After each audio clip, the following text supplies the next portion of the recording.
Ciao! Uno degli oggetti utilizzati nella bella stagione, per chi ama vivere all'aperto, è il frigorifero portatile. Oggi voglio mostrarvi il mio ultimo acquisto, al quale farò presto un upgrade che magari mostrerò in un prossimo video. Ho scelto questo specifico modello per una serie di motivi. Ho analizzato i modelli in commercio e ho scoperto che Mobicool è forse la marca che produce più modelli. Troviamo persino modelli con compressore di gas, come il classico frigo di casa. Sono più potenti ma anche più costosi ed ingombranti. Ne troviamo di varie capienze, espresse in litri. Io ho scelto uno dei più grandi. Ecco perché ho scelto questo. Ha la portella d'accesso divisa in due parti. In questo modo è possibile prendere le bottiglie disperdendo di meno il freddo. È possibile trasportare qualsiasi tipo di bottiglia, anche oltre i 2 litri. Stanno comodamente in verticale. Possiede 2 rotelle ed un maniglione per poterlo trasportare come un trolley.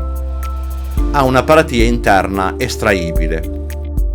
È possibile utilizzarlo sia con la corrente alternata a 220 volt che con la 12 volt dell'auto, ed i fili sono sempre collegati e nascosti in appositi spazi. Possiede una valvola di scarico sul fondo, utile in caso si dovessero versare dei liquidi per errore. Non è necessario svuotare tutto il frigo per eliminarli.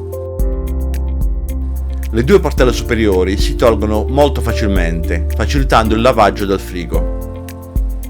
C'è da dire che questa tipologia di frigoriferi portatili funzionano con le celle di Peltier.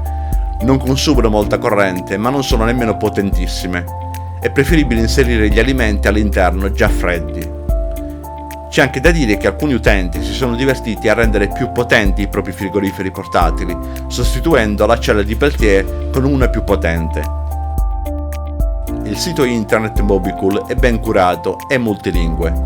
Io ho comprato questo frigo portatile da un sito tedesco al prezzo più basso che ho trovato, 117 euro compresa la spedizione. Mi è arrivato tramite corriere in 4 giorni. Lascio un link in descrizione.